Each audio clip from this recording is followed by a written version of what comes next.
Assalamu alaikum Quranic Arabic learners. Today in lesson number 38, we will continue discussion on Arabic plurals with a focus on the feminine plurals. And as always, we will do some review and practice from the Quran. I will post a PDF version in the description of the lesson. So please make sure you watch all the missed lessons from the playlists, Quranic Arabic Simplified or Madinah Arabic Shortened. So let us now begin. Bismillahir Rahmanir Rahim. So in our previous lesson, we discussed the sound masculine plurals. We said, for example, the word Muslimun is in plural form, in the sound plural form, it is Muslimuna.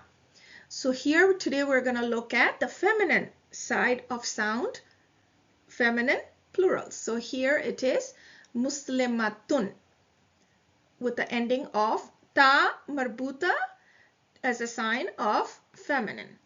Now in the plural form it becomes Muslimatun.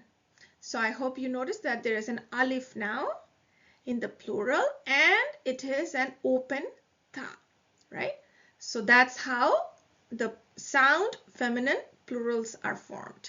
So for example, muhandisatun becomes muhandisatun, right? With an alif and an open ta at the end. So this is the pattern of sound feminine plurals.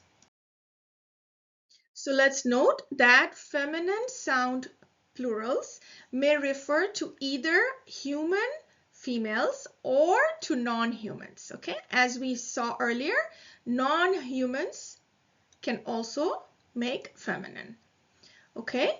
And in general, feminine singular nouns ending with the ta marbuta make their plurals with the alif and the open ta. For example, mudarrisatun is female teachers and universities is non-human, but it still takes the same sound plural, which is jami'atun. So let's take a few examples as practice. Mudarrisatun is mudarrisatun, teachers. Okay, a female student is talibatun, and it becomes talibatun. Okay, a table is tawilatun, and it becomes tawilatun. You see the pattern here with the alif and the open ta. And just for your information, a Quranic vocabulary for table, you can also say maidatun. So here is a short vocabulary list for you to keep practicing the sound feminine plurals.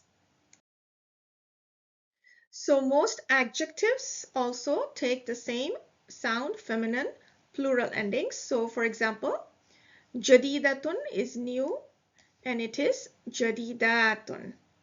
Okay, jalisatun is sitting, it is jalisatun.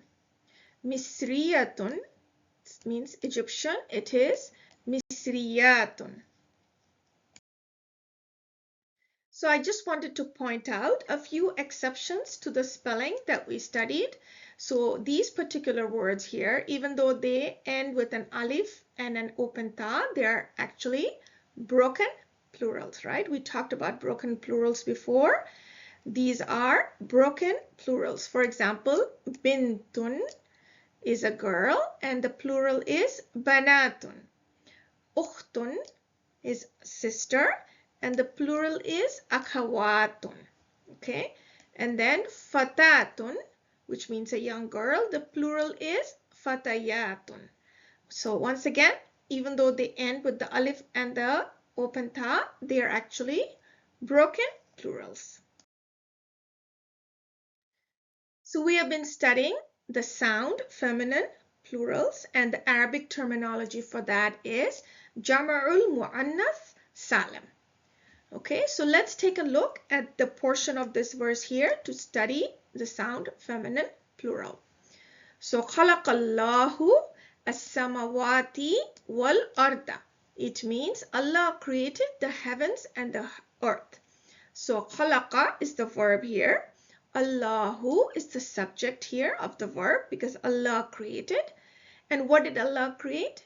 He created as-samawati wal arda. So both of these words, samawat and ard, are objects. And we have studied before that objects take a fatha ending. It is mansub. So notice here, arda does take a fatha, right? As you can see, it takes a fatha because it is the object and it is mansub. But in the case of samawati, it takes a kasra. Even though it is also an object and it is mansub, it takes a kasra. And why is that? Because of the grammar rule that there is no fatha for the sound feminine plural. Okay, so it's because of this rule right here. So the sound feminine plural will not take a fatha. So even in the case of its being mansub, it's going to still show the kasra ending, okay? So the kasra right here deputizes the mansub case ending for sound feminine plurals. So let's summarize the rule that we just studied for the Jam'ul Mu'annas Salim. So in the case of this word, samawatun, if it's tun, you can see the dhamma, and we know it is in the marfu status. And we said that in the case of both mansub and majroor, it's going to take a kasra. It will take a kasra ending, so it is samawatin. Okay, so let's practice what we have learned on sound plurals now with an example verse from the Quran. So here it goes. Again, we do it word by word. Ya ayyuhalladhina amanu. It means, oh, you who have believed. We note here that amanu is the verb. It's a plural verb to mean have believed. And we will study, inshallah, verbs in future lessons. Okay. Ista'inu bis-sabri, where ista'inu is a verb, also we will study in the future, bis-sabri. So here be is a preposition and sabri is the noun, right? And it is majroor with the kasra. Waw means and, salah, right? With prayers. Inna Allaha, inna means indeed, and it makes the word after it in mansub status, which is why the Allah here has a fatha ending on it. Okay, because inda makes the noun after it in mansub case, and we can see the fatha on Allah. Ma'as sabirin. So here's your test. So ma'a is a preposition, so it should make the word after it majroor. So ma'a means with. Allah is with the patient. So as-sabirin, what kind of a word is it? Is it a sound masculine plural? Is it a sound feminine plural? Or is it singular? What do you think? Okay, so take a minute and try to think about that. And now you can review the lesson with me. So this word is sabir, and it's a plural.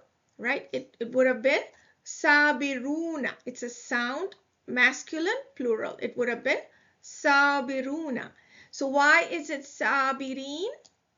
Because we studied that it is majroor with the ya and the noon, right? And because it is preceded by the preposition ma'a before it, it makes it majroor.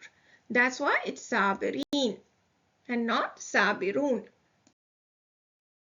Okay, so let's take a look at this example from the Quran. Innal muslimina wal muslimati. So we know that inna makes the word after it mansub, which is why it is muslimina, where it is majroor with this ya. And the noon, which we studied as sound masculine plural. And this waw means and. So that's why whatever the case is before, it will repeat again for the word after. So muslimati is sound feminine plural, which we have been studying. And even though it is mansoob with the kasra ending, which is what we just studied, right? So again, muslimatun, the feminine marfu would be muslimatun, the feminine mansoob and majroor would be muslimatin with a kasra. Okay, another example, mushrikatun, the marfu will be mushrikatun, and the mansoob and the majroor will be mushrikatin with a kasra. So continuing examples for the sound feminine plurals, al-jam'ul mu'annas salim. So we can say innal baita jadid. So here you can see al-baita is mansoob with the obvious fatha ending because of the inna preceding it, right? But again, look at the difference in the sound feminine plurals in these examples. Inna talibati fil hafilati. So we notice here that at-talibati is mansoob because of the inna before it, but it's mansoob with a kasra ending.